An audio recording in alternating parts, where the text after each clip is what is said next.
जीवन में सफलता के लिए सबसे महत्वपूर्ण बिंदु आत्मविश्वास के बारे में। दोस्तों, हर कोई चाहता है कि जीवन में वह सफल हो। अपने कार्यक्षेत्र में मेहनत और काबिलियत का महत्वपूर्ण स्थान होता है, परंतु यदि हमारे अंदर आत्मविश्वास नहीं है तो हमारे द्वारा की गई मेहनत और हमारे काबिलियत का कोई बहुत ज्यादा महत्व नहीं रह जाता है, क्योंकि हमारे अंदर जो काबिलियत है वह बिना आत्मविश्वास के बाहर नहीं सकती। इसलिए व्यक्ति का आत्मविश्वास होना बहुत आवश्यक है। यदि व्यक्ति आत्मविश्वास होगा तो वह किसी भी क्षेत्र में सफल हो सकता है। इस वीडियो में हम आत्मविश्वास को तोड़ने वाली 5 प्रमुख तथा महत्वपूर्ण आदतों का जिक्र करेंगे जिनसे हमें बचना चाहिए। एक सफल व्यक्तित्व के लिए आत्मविश्वास को तोड़ने वाली इन आदतों से हमेशा हमेशा बचना चाहिए। पहली आदत, दूसरों के साथ लगातार तुलना न करें। जी हां दोस्तों, ज्यादातर सफलता के उत्साही व्यक्ति स्वयं के दूसरे लोगों के साथ तुलना करते रहते हैं। कई बार उन जैसी परफॉर्मेंस ना दिखाने पर वह निराश हो जाते हैं, जिसका उस व्यक्ति के आत्मविश्वास पर गहरा आघात लगता है। इसलिए हमें चाहिए कि हम हर समय दूसरों के साथ अपनी तुलना न करें। ईश्वर ने प्रत्येक व्यक्ति को एक अलग ही व्यक्तित्व में डाला है, क्योंकि कह सकते हैं कि प्रत्येक व्यक्ति अपने आप में अलग होता है। यदि एक कार्य कोई दूसरा व्यक्ति कर सकता है तो यह जरूरी नहीं है कि पहला व्यक्ति भी वही कार्य उसी तरह कर सके। लगातार दूसरों के साथ तुलना करने से आत्मविश्वास कम हो सकता है। इसलिए व्यक्ति को लगातार दूसरों के साथ तुलना करने से बचना चाहिए। दूसरी आदत, असफलता को दिल पर लेना। यदि आप किसी प्रकार से किसी कार्य में प्रथम बार या द्वितीय बार सफल नहीं भी होते हैं तो भी अपनी असफलता को दिल पर नहीं लेना चाहिए, क्योंकि यदि हम असफलता को दिल पर लेते हैं तो हमारे मस्तिष्क में पॉजिटिविटी की जगह नेगेटिविटी ज्यादा आ जाती है। इसी नेगेटिविटी से बचने के लिए व्यक्ति को कभी भी असफल होने पर उसे दिल पर नहीं लेना चाहिए। इसलिए हमें शुरुआती असफलता को ज्यादा दिल पर नहीं लेना चाहिए। तीसरी आदत, खुद को नेगेटिव विचारधारा वाले लोगों से दूर रखना। हमारे आसपास नेगेटिव और पॉजिटिव दोनों प्रकार की विचारधारा वाले लोग रहते। कुछ लोग ऐसे होते हैं जो हमारी असफलता को भी सफलता की ओर बढ़ने के लिए प्रेरित करते हैं, और कुछ ऐसे लोग भी होते हैं जो हमारी असफलता को बार बार भुलाने का प्रयास करते हैं और हमें निराश करते हैं। ऐसे नए नेगेटिव विचारधारा वाले लोगों से अपने आप को हमेशा हमेशा बचाना चाहिए, क्योंकि कहा भी गया है कि जैसा करोगे संग वैसा चढ़ेगा रंग। इसलिए हमें सफल लोगों का संग करना चाहिए, या यूं कहे तो सफल लोगों के जीवन से प्रेरणा लेनी चाहिए, भले ही वह हमारा शत्रु ही क्यों ना हो। चौथी आदत, खुद पर दया करना। जी हां दोस्तों, मनुष्य की सबसे बुरी आदत है खुद पर दया करना। कोई भी दिव्यांग व्यक्ति अपनी दिव्यांगता पर कभी आंसू बहाते हुए नहीं देखा जाता है, क्योंकि वह जैसा भी होता है अपने आप से संतुष्ट होता है। परंतु दूसरे लोग उसकी दिव्यांगता को उसका दुख और कष्ट बनाकर उसके सामने रोना रोते हैं, जिससे वह दिव्यांग व्यक्ति भी उस कष्ट और दर्द को महसूस करने लगता है। ठीक इसी प्रकार से यदि हमारे अंदर हमारी अत्यधिक मेहनत के बाद भी किसी प्रकार की असफलता होती है, और यदि हम उस असफलता के कारण अपने स्वयं पर दया करते हैं, तो इससे बड़ा स्वयं का शत्रु कोई और नहीं हो सकता है। इसलिए कभी भी स्वयं पर दया ना करें।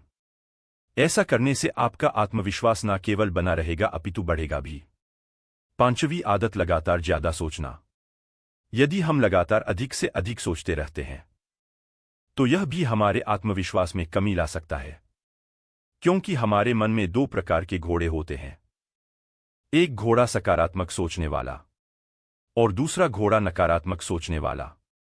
यदि हम लगातार सोचते रहते हैं तो कहीं ना कहीं हमारे मन में नकारात्मक सोचने वाले घोड़े की पावर बढ़ती है। जिस घोड़े को ज्यादा पावर मिलेगी वही अपनी तरफ हमारे मन को खींच ले जाएगा।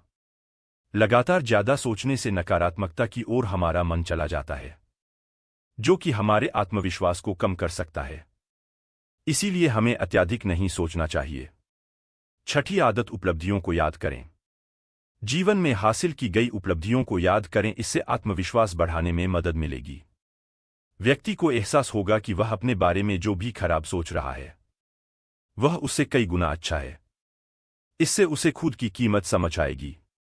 एक डायरी में अपनी उपलब्धियों को लिखने के साथ उससे जुड़ी कोई तस्वीरें हो तो उसे रख सकते हैं। जब भी कॉन्फिडेंस लेवल कम लगे या महसूस हो कि हम कुछ नहीं कर सकते तो तुरंत डायरी देख ले। 7वीं आदत, गलतियां करने से ना डरे। गलतियां करना कोई गुनाह नहीं है, इसलिए गलतियां करने से घबराना नहीं चाहिए। जब व्यक्ति किसी काम को पहली बार करने की कोशिश करता है तो उसमें गलतियां होना स्वाभाविक है। इसी वजह से गलती करने से ना डरे, क्योंकि व्यक्ति गलती करके ही सीखता है और आगे बढ़ता है।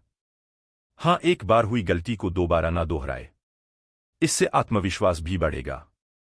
8वीं आदत, हमेशा गलतियों से सीखें। गलतियां करने से डरने के बजाय कोशिश करें कि गलतियों से कुछ सीखें। गलती हर किसी से होती है, लेकिन इसका अर्थ यह नहीं है कि इस बात से निराश हो जाए। इस बात का ध्यान रहे कि गलती करने के बाद लक्ष्य को हासिल करने की कोशिश को नहीं छोड़नी चाहिए। गलतियों से सीखें और आगे बढ़ने का प्रयास करें, इससे आपका आत्मविश्वास नहीं डगमगा आएगा। 9वीं आदत, परफेक्शन की चाहत ना रखें। परफेक्शन का मतलब यह नहीं होता है कि खुद को बेहद ज्यादा परेशान करें। ऐसा करने से अपने लक्ष्य से भटक सकते हैं। अगर आप हमेशा सोचेंगे कि हर काम परफेक्ट हो तो ऐसा नहीं हो सकता है। इससे दिमाग में टेंशन बनी रहती है और काम भी गलत हो सकता है। इसी वजह से कोशिश करें कि ज्यादा प्रेशर में रहने के बजाय आराम से काम करें। इससे काम भी सफल होगा और आत्मविश्वास भी बढ़ेगा। 11वीं आदत, सही शब्दों का चयन और बोलने की कला। सबसे जरूरी बोलने की कला सीखना है। आत्मविश्वास बढ़ाने के लिए यह जरूरी कदम होगा कि जिसे अपनाना चाहिए। अगर आप लोगों के बीच में बोल नहीं पाते हैं तो इसकी शुरुआत अपनों से कर सकते हैं। शुरुआत में घर के सदस्यों व दोस्तों से बातें करें। इसके अलावा छोटे छोटे फंक्शन में अपना योगदान दें।